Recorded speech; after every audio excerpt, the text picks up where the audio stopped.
नमस्कार दोस्तों।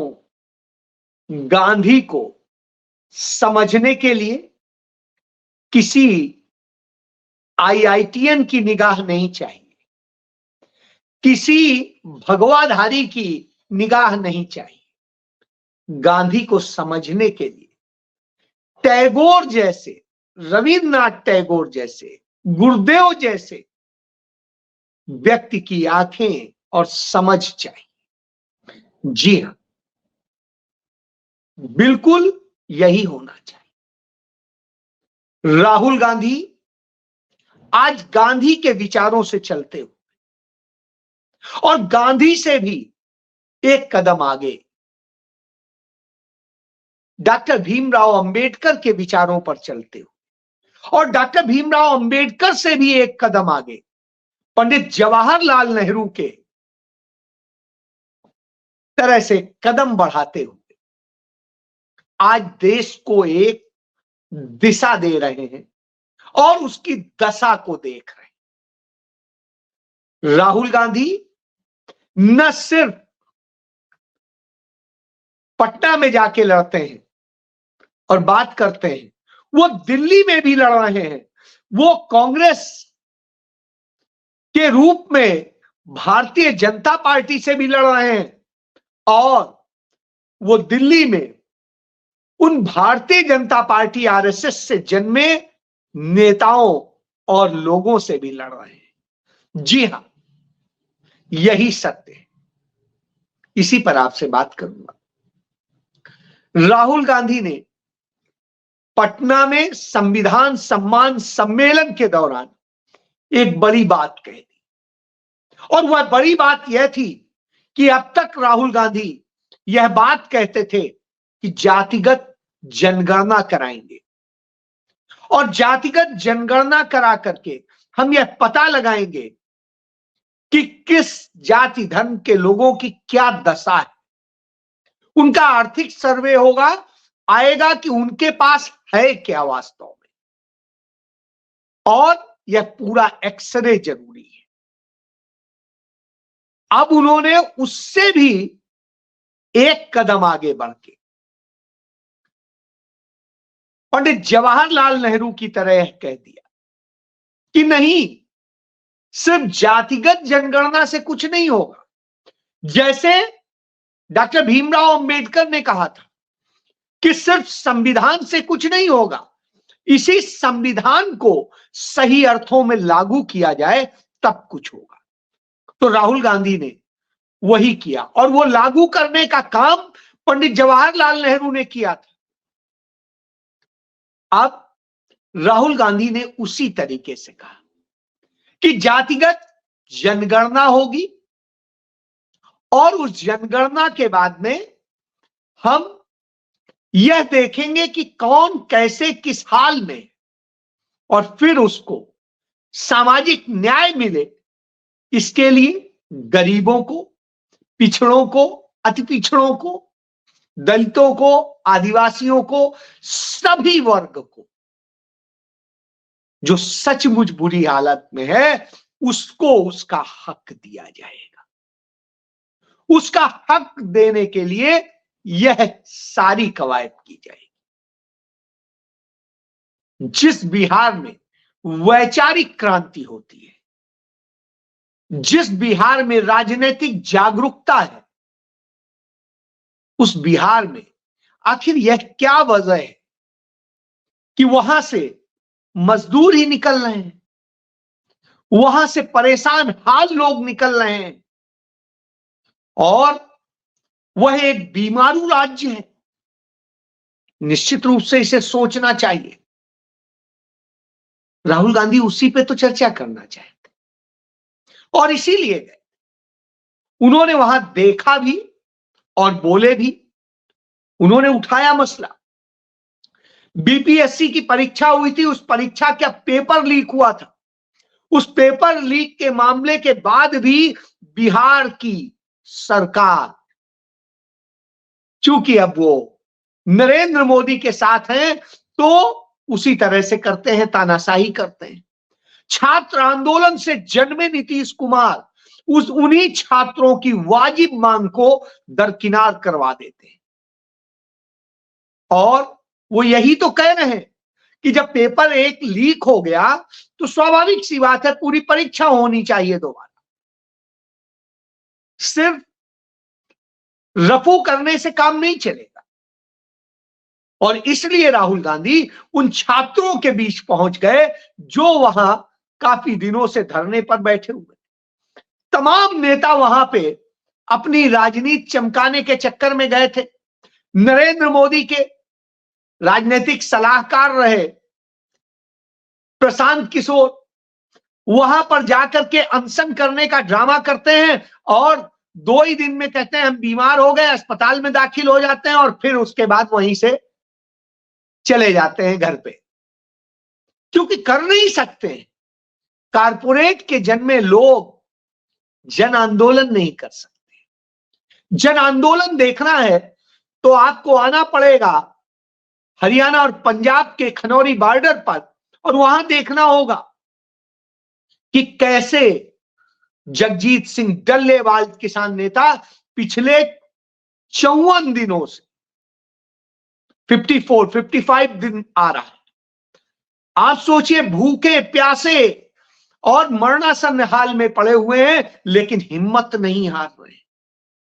उनके साथ 101 और किसान बैठ गए। तो आंदोलन, लड़ाई ऐसे लड़ी जाती है। कुछ किलोमीटर पैदल चल लेने से कोई जननायक नहीं बन जाता। उसके लिए हजारों हजार किलोमीटर जनता के साथ पैदल चलना होता है, जो काम राहुल गांधी ने किया। और उनको समझना होता है, उनको सुनना होता है, उन्हें सुनाना होता है। यही तो राहुल गांधी ने किया। जब उन्होंने 10,000 किलोमीटर से अधिक की दूरी पैदल, गाड़ी से और दूसरे हाइब्रिड तरीके से उन्होंने जब नापी, तब वो इस देश को कुछ समझ सके। कुछ शब्द कह रहा हूं क्योंकि पूरा समझने के लिए और बहुत कुछ करना है। इस देश के डेटा को संकलित करना है। भौगोलिक सच्चाई, प्राकृतिक सच्चाई और लोगों की सच्चाई तो आप जान गए, लेकिन उसे आंकड़ों में भी पिरोना है और उसके लिए जातिगत जनगणना चाहिए। और जब वह सामने आएगी तब सामने आएगा कि किस वर्ग से कितने युवा बेरोजगार हैं और क्यों हैं। यदि उन्होंने शिक्षा ली है, उनके पास डिग्री है, इस देश की मान्यता प्राप्त यूनिवर्सिटीज ने डिग्री दी है, तो बेरोजगार क्यों घूम रहे हैं। इस देश के 82% युवा बेरोजगार, 82%। यानी आप समझ सकते हैं इस देश में सिर्फ 18% युवाओं के पास रोजगार। और हालत तो यह हो गई है, इस देश के तकरीबन 35% युवा ऐसे हैं जिन्होंने अब रोजगार छोड़ना ही, उसकी आस छोड़ दी है, उन्हें उम्मीद ही नहीं। 55% ऐसे हैं जो इतना परेशान है, रोज धक्के खाते हैं लेकिन नतीजा कुछ नहीं है और वो योग्य से अयोग्य बनते चले जा रहे हैं। अब हम हालात को समझ सकते हैं। ऐसी स्थिति में मां बाप अपने बच्चों को पढ़ाकर उनके अच्छे भविष्य की कल्पना करते हैं, लेकिन अच्छा भविष्य कैसे देंगे। इस देश के अंदर रोजगार की स्थिति नहीं बनने पा रही और झूठे आंकड़े बना करके रोजगार का चेहरा दिखाया जाता है। इसी डर से जातिगत जनगणना नहीं कराई जाती, क्योंकि वो कराएंगे तो सच सामने आ जाएगा। यह भी सच सामने आ जाएगा कि जो अपने आप को पिछड़ा कहते थे, पिछड़ों की राजनीति करते थे, उन्होंने इस देश के लिए क्या किया है। जो राजनीति करते थे दलितों की और दलितों की बात करते थे, उन्होंने दलितों के लिए क्या किया है। यह भी सामने आ जाएगा। जो आदिवासियों की राजनीति करते थे, आदिवासियों की बात करते थे, उन्होंने उनके लिए क्या किया है। जो गरीबों की राजनीति करने की बात कहते हैं और उनको देते हैं 81 करोड़ को 5 किलो अनाज की बात करते हैं, तो उन्होंने गरीबों की हाल क्या कर दिए। जी हां, उस सारे 90% की हालत बद से बदतर है। 10% इस देश में राज कर रहे हैं, सारी संपत्तियां सब कुछ उनके पास। तो उस 90% को इंसाफ तो दिलाना पड़ेगा, और उसकी लड़ाई है। तो इसीलिए राहुल गांधी पेपर लीक होते हैं तो कौन मरता है, किसके बच्चे मरते हैं, कौन परेशान होता है, कौन लाठी खाता है? वो आपके बच्चे होते हैं, वो लोअर क्लास के होते हैं, लोअर मिडिल क्लास के होते हैं, या मिडिल क्लास के होते हैं, इससे ऊपर के नहीं होते हैं। इसी तरीके से जब प्रोटेस्ट करने पड़ते हैं इन सब के कारण और सड़कों पर उतरना पड़ता है, तो लड़ने वाले कौन होते हैं? वो लोअर मिडिल क्लास के होते हैं या लोअर क्लास के होते हैं। यानी विचारों के पास, जिनके पास कुछ नहीं है या बहुत थोड़ा है, वही लड़ाई लड़ते हैं, क्योंकि उन्हें ही तो जरूरत है, उन्हें ही न्याय चाहिए। तो साहब, उस पर बात नहीं होगी। यह बात नहीं होगी कि किस तरीके से बर्बाद किया जा रहा है देश को और किस हालत में ले जा रहे हैं। जब यह हालत हो, निश्चित रूप से चर्चा होनी चाहिए। और इसीलिए अगर हम देखें तो हमें याद आता है, महात्मा गांधी ने इन्हीं की तो लड़ाई शुरू की थी, जब उन्होंने अपने कपड़े उतार कर फेंक दिए थे और एक धोती में आ गए थे। क्यों? क्योंकि उन्होंने देखा इस देश के लोगों के पास में तन ढकने के लिए कपड़ा नहीं है और मैं लबादा उड़े हुए हूं। वहीं से गांधी संत बन गए थे। इसलिए किसी आईआईटीएन के सर्टिफिकेट की जरूरत नहीं है। यह तपस्या थी। वह तपस्या नहीं है कि आप अच्छे से कैंप में रहें, अच्छे से खाएं पिएं और तमाम अखाड़ों के साथ में एंजॉय करें। यह तपस्या नहीं। तपस्या यह होती है तो कि जब आपके पास सब कुछ हो और आप सब छोड़ करके भूखे भी रहें, तपस्वी की तरह रहें और वास्तविक संत बन जाए। संत हृदय नवनीत समाना। तो जब आप यह बन जाते हैं, तब आप संत होते हैं। यही शुरुआत की थी 1920 में, और यही बात नेताजी सुभाष चंद्र बोस ने कही थी। अगर महात्मा गांधी 1920 में संघर्ष की नई राह लेकर ना आए होते, तो आज भारत निस्सहाय पड़ा होता। बिल्कुल सही। उसके पहले भी बहुत सारे लोग थे, उसके बाद भी थे। बहुत से लोग कांग्रेस के अध्यक्ष बने और बहुत से गए, लेकिन गांधी आए तो एक बदलाव आ गया। आज राहुल गांधी है, और राहुल गांधी आए तो एक बदलाव आ गया। एक उम्मीद दिखने लगी, एक उम्मीद की किरण दिखने लगी। तभी तो यह बात की जा पा रही है कि बिहार पेपर लीक सेंटर बन गया है। यहां शिक्षा का पूरा सिस्टम बिक गया है, बर्बाद हो गया है। बिहार युवाओं को रोजगार नहीं दे पा रहा है, और महंगाई नरेंद्र मोदी ने उपहार में दे दी है, और गरीब गुरबे कुचले जा रहे हैं, मारे जा रहे हैं। हमें बिहार के किसान मजदूर समेत हर वर्ग के लिए लड़ना है। यह बात राहुल गांधी कहते हैं, और यह बात यही नहीं रुकते। वो कहते हैं हमें पूरे देश में करना है। जी हाँ, पूरे देश में करना है। दिल्ली में भी तो यही दशा है। आज दिल्ली के लोगों को भिखारियों की तरह से वो चीजें देने की बात, मुफ्त देने की बात करनी पड़ रही है, कि इसका मतलब है दिल्ली कितनी बदहाल है, दिल्ली के लोग कितने भिखारी हैं,